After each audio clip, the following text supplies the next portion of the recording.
그래서 맥락이 앞뒤랑 하나도 안 맞는 거죠. 네네네. 어떤 구체적 어필로 이런 것들을 키울 수 있었습니다 라고 하면 그걸 어떻게 키웠는지에 대한 상세 내용이 나올 걸 기대하잖아요.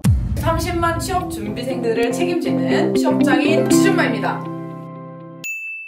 안녕하세요. 오늘은 지난 시간에 이어서 자소서를 조금 같이 보는 시간을 갖도록 할게요. 외국계 기업의 자기소개서는 항목이 없고 정해진 형식이 없어요. 그래서 에세이형으로 보통 쓰라고 제가 이제 가이드를 드리고 있는데요. 그래서 그 가이드를 사전에 드렸고 그 에세이에 맞춰서 작성을 해왔어요. 네. 예전에 우리 한번 그 홍보 관련된 자소서 잠깐 봤었을 거예요. 네네. 훨씬 나아졌네요.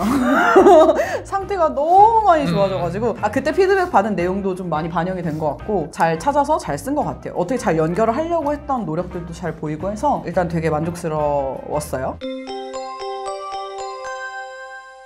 하나씩 조금 보면 이제 서론, 그다음에 본론, 결론이에요. 그렇죠? 본론은 첫 번째, 두 번째, 세 번째 문단 이렇게 되어 있고요. 딱 봤을 때 눈에 보이게 하는 방법은 이 본론마다 소제목을 적는 거예요.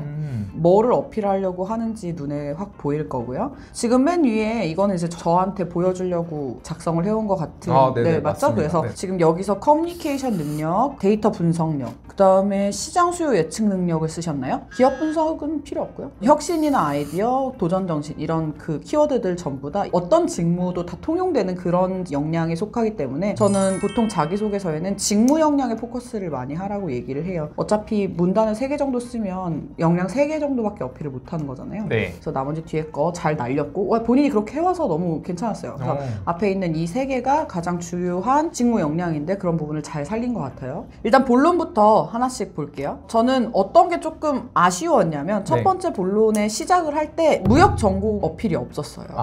그래서 그게 되게 중요한 사항인데 본인이 어필해야 할 본론 첫 번째 문단 시작할 때 본인이 무역 전공을 했다라는 거, 그 무역 전공을 통해서 SCM어로서 어떻게 성장을 했는지에 관점을 좀 적어주시면 좋을 것 같아요. 그렇게 해서 시작을 하고 방대한 데이터와 기업에 대한 지식이 전무 이런 거는 필요 없어요. 그러니까 뭔가 내가 잘 모르고 있었다. 물론 그렇게 얘기하는 것도 나쁘진 않은데 굳이 그런 걸 써야 되는 상황이 아닐 때는 지식이 전무하였다 이런 거에 대한 표현 자체가 별로 좋은 게 아니기 때문에 그래서 차라리 SCM 무역 전공 얘기를 하고 그러니까 SCM이란 분야에 대한 관심이 높아졌다. 그 다음 연결을 할 수 있는 게 이 관심을 기반으로 어떤 부분에 이런 것들이 더 중요하고 필요하다고 생각했던 저는 이렇게 연결할 수 있겠죠? 여기서 만약에 지식을 쌓을 수 있었다고 되어 있는데 어떤 지식인지 좀 구체적으로 써주는 게 좋아요. 뭐 데이터 이면의 의미를 파악할 수 있는 그런 뭐 방법에 대해서 알 수 있었다든지 조금 더 구체적인 어필이 필요해요. 앞으로 빅데이터로 많은 것들을 할 수 있을 것이라 생각하여 신청하게 되었습니다.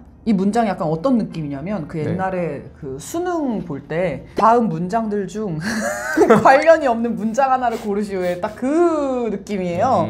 그래서 맥락이 앞뒤랑 하나도 안 맞는 거죠. 어떤 구체적 어필로 이런 것들을 키울 수 있었습니다 라고 하면 그걸 어떻게 키웠는지에 대한 상세 내용이 나올 걸 기대하잖아요. 근데 갑자기 왜 신청하게 되었는지가 뜬금없이 나오는 거예요.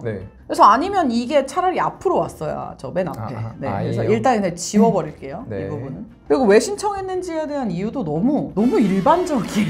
어떤 내가 많은 고민을 하고 뭐 이렇게 해서 이런 것들이 더 필요할 것 같아서가 아니라 그냥 앞으로 더 많이 쓸 것 같다라는 그런 식으로밖에 안 나와 있어서 지식을 쌓을 수 있었다는 거에서 넘어서 더 구체적으로 뭔가가 어필이 어떤 방법을 알게 되었다, 어떤 것들을 뭐 할 수 있게 되었다라는 식으로 뭔가 그 문장이 나올 거잖아요. 그럼 그것과 관련된 사례를 보여주는 거가 그 다음 순서가 되겠죠? 보통 문제나 목표 상황을 잡으라고 했었어요. 그래서 본인이 이제 작성해온 건 기초를 쌓아야 했다라는 걸 목표로 잡아왔나 봐요. 그래서 저는 여기서 어떻게 해야 된다고 생각하냐면 그 데이터 분석 아마 그 과정에서 실제로 본인이 데이터를 받아서 뭐를 했어야 되는 과제나 이런 것들이 있었을 거예요. 뭐가 있었는지 좀 알려주실래요? 19년도라 파이썬이랑 R이랑 그런 것들을 이용하면서 이제 데이터 분석하는 거를 배웠었거든요.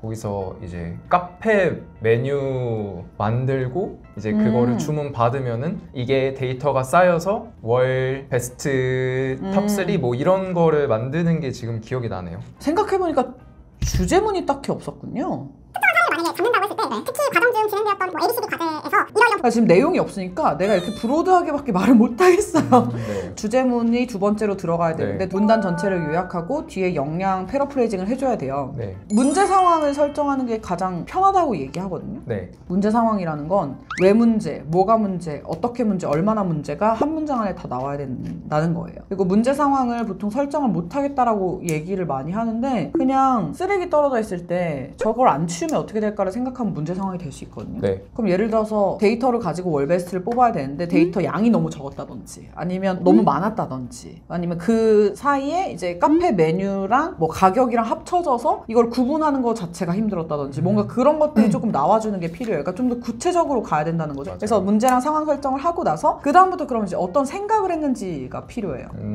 네. 본인이 그 상황에서 어떤 생각을 하게 됐고 뭐 단순히 이 데이터를 취합해서 결과를 내기보다는 먼저 구분해서 더 정확한 결과를 추출해야 되겠다고 생각을 해서 더 정확한 결과를 위해서 이런 것들을 이렇게 해서 이렇게 하고자 했습니다. 그래서 플랜을 써요. 플랜. 어떻게 하고자 했는지. 그 다음에 이 플랜에 맞춰서 해결 방안이 하나에서 3개 정도가 나옵니다. 그리고 나서 결과. 그래서 결과가 어땠는지. 그 다음에 결론. 이렇게 해서 뽑아주셔야 돼요. 어떻게 진행되는지는 알 것 같아요? 머릿속에는 진행의 지금 구조. 진행 구조는 지금 해놨어요. 그러면 이거에 대한 구체적인 사례가 지금 아직 디벨롭이 안 된 상태이기 네. 때문에 다시 이거에 맞춰서 써서 가지고 오면 제가 한 번 더 보고 다시 첨삭을 하면 네. 될 것 같아요. 알겠습니다. 그죠? 원래 문단 3개를 한꺼번에 다 보려고 했는데 네, 얘기하다 보니 너무 길어져서 네, 다음 문단은 다음 편에 네, 해보도록 하겠습니다. 알겠습니다. 감사합니다. 감사합니다.